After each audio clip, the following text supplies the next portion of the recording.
Ahead of this hurricane season, NOAA invited us to its Aircraft Operations Center in Lakeland to see the Hurricane Hunter aircraft and also the uncrewed systems. Well, that's even though this year has seen a lot of layoffs, voluntary retirements, and unfilled vacancies within the administration. But today, it was made clear questions about layoffs would not be answered.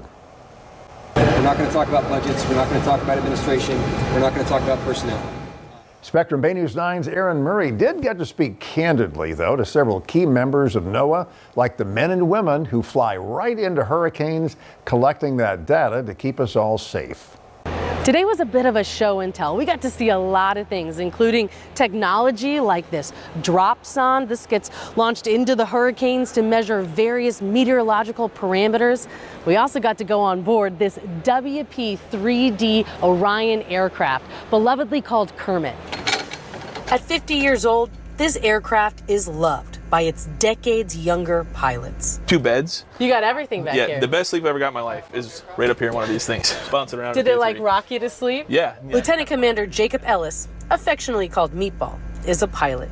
He's tasked with taking up scientists and flying them into hurricanes. Last year was my first season, so I was in the Navy for 11 years, and April 2nd was my first day in NOAA, and then my first storm was Beryl, which ended up being a Cat 5. The other hurricane he flew, Milton, and we all know how that turned out. It's got to hit you in the heart when you're flying in a storm that's about to hit where you live. When we did Milton, the vibe in the tube was just way down, because we're here and like some people's families are there, how people's houses are getting hit. You know, it really kind of set home like how important it is what we do and like the impacts that these storms have, how powerful they are.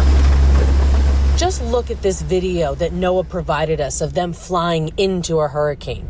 They do this because they know what they do is bigger than just one person. The information they get saves millions each storm. We've all kind of experienced the hunters becoming the hunted in a way, right? Because you go out and you fly a storm for several days and then you come home and then you're in that storm. Right? John Zuislak is a flight director, but for 8 years, he was a researcher. He says gathering the data is why they do this. A job that is exhausting, scary at times, and hit home last year. How are you feeling coming into this year? We got basically people in those communities that are feeling a little shaky right now. Last year was a challenging season for us because we flew those storms, we experienced them, we also evacuated the aircraft out of here because we got to keep flying. Because it only takes one storm to change a life.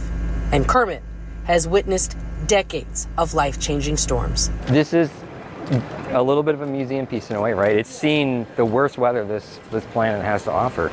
Hurricanes dating back to the 70s from both hemispheres. While the job of a hurricane hunter is a bit crazy, Zuislak admits. They excite us, but they're also humbling because when you fly a storm one day and the next day you get in the airplane and it's a 4-mile Cat 5i, it's dramatic. And that was Milton for us. There's so much history here. Each red sticker represents a hurricane or cyclone that this aircraft has flown through in her 50 years of service. This aircraft has provided us with life-changing information in our communities. And we know when talking about hurricanes, it's emotional. Why? Because what do? They destroy, they damage, they change lives.